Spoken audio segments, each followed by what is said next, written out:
India का medical system जल्द ही collapse होने वाला है। 9 मार्च 2016 को इंडिया की पार्लियामेंट्री कमेटी ने ये ओपनली एक्सेप्ट किया। जी न्यूज में पब्लिश्ड एक रीसेंट स्टडी के हिसाब से इंडिया में बस गेस करो कितने परसेंटेज सर्जरीज फेक की जाती होगी। Well, a freaking 44% surgeries fake की जा रही है। मतलब almost half of the surgeries completely unwanted होती है, सिर्फ पैसे कमाने के मकसद से की जा रही है। इसी रिपोर्ट ने इन सर्जरीज को बाइफरकेट करके भी बताया था कि कौन सी सर्जरियां हैं। इंडिया में होने वाले 55% heart surgeries, 48% uterus surgeries, 47% cancer surgeries, 48% knee replacement surgeries, 45% C section surgeries completely unnecessarily हो रहे हैं, सिर्फ पैसे ऐंठने के मकसद से।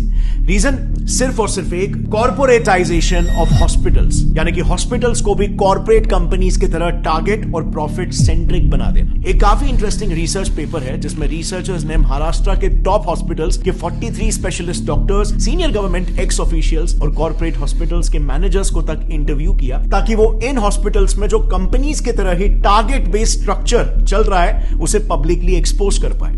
And the results were shocking. So, सबसे पहले तो सैलरीज की बात करते हैं।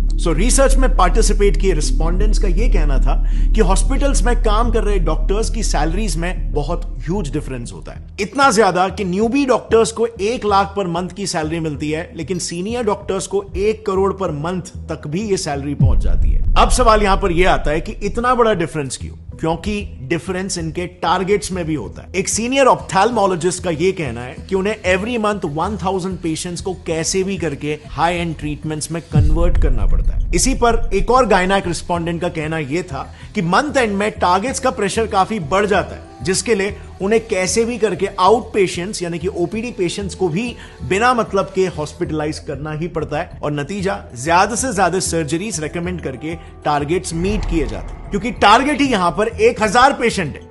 अब आप खुद ही सोचो, हर हॉस्पिटल में, हर डिपार्टमेंट, जैसे ऑप्थेल्मोलॉजी में ही ले लो, उसमें मिनिमम 5 से 6 डॉक्टर्स होते हैं और सबको सिमिलर टारगेट्स दिए जाते हैं। तो just imagine hospitals profit and our loss. And by the way, these targets are taken very seriously. उसी रिसर्च में कई सारे सीनियर डॉक्टर्स का यह कहना था कि अगर कोई डॉक्टर अपने टारगेट्स को लगातार 2 महीनों तक मिस करता है तो बिल्कुल कॉर्पोरेट जैसा ही उसको वर्बल वार्निंग मिल जाएगी या फिर एक मेमो दिया जाएगा, और उसके बाद भी अगर टारगेट्स मीट नहीं होते तो of course tata bye bye. So आप यहां पर देख सकते हो हॉस्पिटल इंडस्ट्री कैसे एक सर्विस इंडस्ट्री होनी चाहिए, जिसमें कस्टमर, पेशेंट टॉप प्रायोरिटी होना चाहिए, बट यहां पे प्रॉफिट टॉप प्रायोरिटी हो जा रहा है। और bye the way, in targets का ट्रैक भी हॉस्पिटल हायर्ड मैनेजमेंट प्रोफेशनल्स यानी कि एमबीएस, जो कि बड़े बड़े एमएनसीज में ऑपरेटिंग ऑफिसर्स, एग्जीक्यूटिव, सुपरवाइजर्स ऐसे काम करते हैं, ये लोग बकायदा डॉक्टर्स के इन टारगेट्स का ट्रैक रखते हैं। एंड ऑफ कोर्स यहां पर डॉक्टर्स भी उतने ही डेडिकेशन के साथ ये टारगेट्स को पूरा करते हैं, क्योंकि जैसे हमने देखा उनकी सैलरी बहुत ही हाई होती है, लेकिन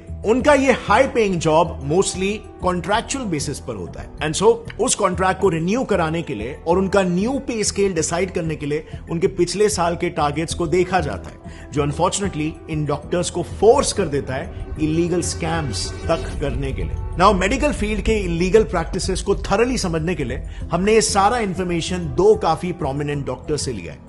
पहला है Padma Bhushan and Padma Vibhushan awardee doctor BM Hegde, जो उन्होंने एक आर्टिकल लिखा था, उस आर्टिकल का रेफरेंस है। और दूसरा रेफरेंस हमने लिया है एक बुक से called dissenting diagnosis by doctor Arun Gadre and doctor Abhay Shukla. लेकिन काफी ढूंढने के बावजूद भी हमें यह बुक ऐसे पब्लिकली अवेलेबल नहीं मिली, लेकिन हमें बिजनेस इनसाइडर का एक आर्टिकल मिल गया जिसमें उस बुक के कुछ मेन एक्सर्प्ट्स अवेलेबल है। Starting with the first scam, जो इतना घिनौना है कि इंसानियत भी काइंड ऑफ शर्मा जाए। Keeping dead patients alive.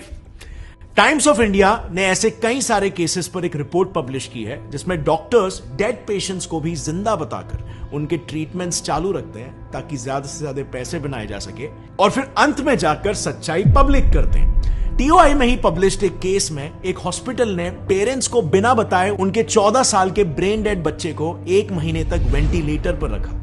1 महीने तक जो बच्चा मर चुका था उसे जिंदा बताया गया और वेंटिलेटर पर रखा, खर्चा जनरेट किया, एंड बाद में हॉस्पिटल गिल्टी प्रूव भी हुआ एंड उनकी फैमिली को 5 लाख रुपए कॉम्पेंसेशन के लिए दिए। अब 5 लाख रुपए मॉनेटरी कॉम्पेंसेशन तो हॉस्पिटल को देने पड़े, बट ये आप और मैं भी जानते हैं कि उस वक्त पेरेंट्स ने जब ये बात सुनी होगी, जब ये सच्चाई उन्हें पता चली होगी, तो उन पर क्या बीती होगी।